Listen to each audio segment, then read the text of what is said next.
జనవరి 1 నుండి హోండా కార్ల ధరలు పెరగనున్నాయి. వెంటనే మీకు ఇష్టమైన హోండా కార్ని బుక్ చేసుకుని 1,00,000 వరకు ఆదా పొందండి. అంతే వర్మ అంటే అంతే. ఎవరిని కెలుక్కోవాలనో, ఎక్కడ ఎవరితో వివాదాన్ని సృష్టించుకోవాలనో వాళ్ళని కెలుక్కొని వాళ్ళతో వివాదాన్ని సృష్టించి అందరినీ కన్ఫ్యూజ్ చేసి మొత్తం దృష్టిని తన వైపు తిప్పుకుంటాడు.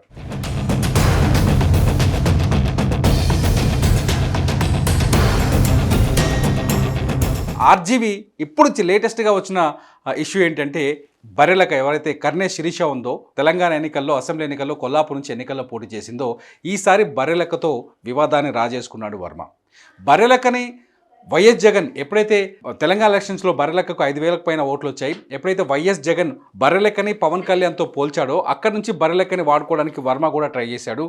బర్రెలక అనే శిరీషని టార్గెట్ చేసుకొని తన సినిమాకి పబ్లిసిటీ పెంచుకోవాలనుకున్నా, లేకపోతే తను వ్యతిరేకిస్తున్న రాజకీయ పార్టీల నాయకులని విమర్శించాలని ప్లాన్ చేశాడు. ఆ విమర్శలో భాగంగా ఇప్పుడు వర్మ అడ్డంగా బుక్ అయ్యాడు.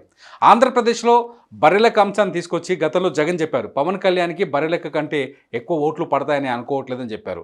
ఆ తర్వాత అదే పాయింట్ని తీసుకున్న వర్మ ఇప్పుడు తన సినిమా ఏదైతే వ్యూహం సినిమాకి బ్రేకులు పడ్డ సందర్భంలో వర్మ అది ఫ్రస్ట్రేషన్ కావచ్చు, లేకపోతే కోపం కావచ్చు, లేకపోతే ఆక్రోషం కావచ్చు. ఎందుకంటే వర్మ వ్యూహం సినిమాని టీడీపీ అడ్డుకుంది, అది చంద్రబాబు నాయుడు ప్రతిష్టని దిగదార్చే విధంగా ఉందని, చంద్రబాబు నాయుడుకు వ్యతిరేకంగా ఉందని చెప్పేసి టీడీపీ కోర్టుకు వెళ్ళిన తర్వాత తెలంగాణ హైకోర్టు వ్యూహం సినిమాకి బ్రేక్ లేసింది. జనవరి 11వ తేదీ వరకు వ్యూహం సినిమాని రిలీజ్ చేయొద్దని చెప్పేసి మధ్యంతర ఉత్తర్వులు ఇచ్చింది. ఈ ఉత్తర్వుల నేపథ్యంలో డిసెంబర్ 29వ తేదీ విడుదల కావాల్సిన వ్యూహం సినిమా జనవరి 11 వరకు వాయిదా పడ్డది. ఆ తర్వాత కోర్టు తీర్పును బట్టి సినిమా ఫ్యూచర్ ఉంటుంది. నిజానికి వ్యూహం సినిమా పూర్తిగా జగన్మోహన్ రెడ్డి కోసం నిర్మించారు. వైఎస్ జగన్మోహన్ రెడ్డి క్యారెక్టర్ని హైలైట్ చేస్తూ వచ్చారు. అందులో లోకేష్ క్యారెక్టర్ని కానీ లేకపోతే చంద్రబాబు క్యారెక్టర్ని కూడా చూపించారు. సినిమాలో హీరో జగన్ అయితే విలన్ ఎవరు అనే క్వశ్చన్స్ చాలాసార్లు వచ్చాయి. వర్మ సినిమా మీద, వ్యూహం సినిమా మీద చాలా చర్చలు జరుగుతున్నాయి రాజకీయంగా.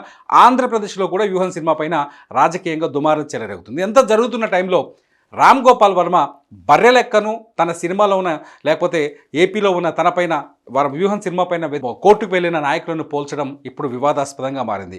దీంతో బర్రెలెక్క ఎవరైతే బర్రెలెక్క అనే పేరుతో ఉన్న శిరీష, డిజిటల్ మీడియాలో బర్రెలెక్కగా ఆమె చాలా ఫేమస్. తెలంగాణ కొల్లాపూర్ నుంచి ఎలక్షన్లో పోటీ చేసి బర్రెలెక్క ప్రభుత్వాన్ని ఛాలెంజ్ చేయాలని ట్రై చేసింది. ఎందుకంటే తనపైన కేసులు వచ్చాయి. తను చేసిన నిరుద్యోగ సమస్య పైన బర్రెలెక్క ఒక కాజ్ కోసం ప్రయత్నించింది. నిజానికి బర్రెలెక్క చాలా ఫేమస్. ఎందుకంటే తను ఒక అమ్మాయి ఒక డిగ్రీ చదువుకొని ఉద్యోగం కోసం ఎదురు చూస్తున్న ఒక అమ్మాయి తనకు ఉద్యోగం రాలేదని చెప్పేసి ఒక పోరాటం చేసింది. ఒక సోషల్ కాజ్ మీద, లేకపోతే మిగతా నిరుద్యోగుల కోసం ఒక పోరాటం చేసింది.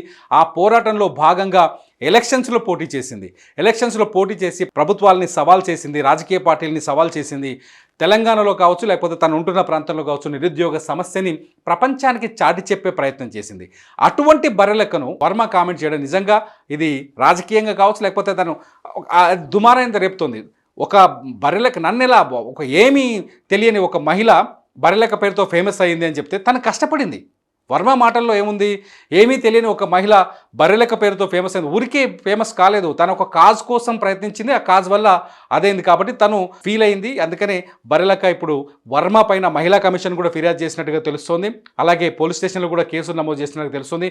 మొత్తానికి ఆర్జీవి మరోసారి బ్రేకింగ్ న్యూస్గా మారాడు. ఆర్జీవి బర్రెలెక్కతో మరోసారి వివాదానికి రాజేసుకున్నాడు. ఆర్జీవి మాటలన్నీ అలా ఉంటాయి. ఆర్జీవి మొదటి నుంచి వివాదాస్పదమైన వ్యక్తి. తను తీసిన ప్రతి సినిమాకి ఏదో ఒక కాంట్రవర్సీని క్రియేట్ చేస్తారు.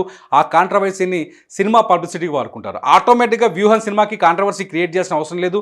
వ్యూహం సినిమానే కాంట్రవర్సీగా మారిపోయింది. ఇప్పుడు ఈ నేపథ్యంలో అసలు వర్మ బర్రెలెక్కకి నిజంగా సారీ చెప్తాడా, లేకపోతే బర్రెలెక్క పైన ఇచ్చిన స్టేట్మెంట్ని వెనక్కి తీసుకుంటాడా అనేది ఇప్పుడు ఆసక్తికరంగా మారింది.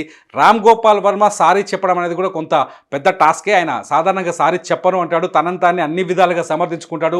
ప్రతి ప్రశ్నకి తనే జవాబు చెబుతూ వస్తాడు. అటువంటి వర్మ బర్రెలెక్క విషయంలో ఎలా బిహేవ్ చేయబోతున్నారు? బర్రెలెక్క ఎవరైతే కర్ణే శిరీష ఎవరైతే అమ్మాయి ఉందో తను ఈసారి మళ్ళీ పార్లమెంట్ ఎన్నికలు కూడా తెలంగాణలో పోటీ చేయాలని డిసైడ్ అయింది. అటువంటి కర్ణే శిరీష విషయంలో, కర్ణే శిరీష అలియాస్ బర్రెలెక్క విషయంలో వర్మ ఏం చేయబోతున్నాడు? వెనక్కి తగ్గుతాడా, సారీ చెప్తాడా లేదా అన్నది ఇప్పుడు ఆసక్తికరంగా మారుతోంది.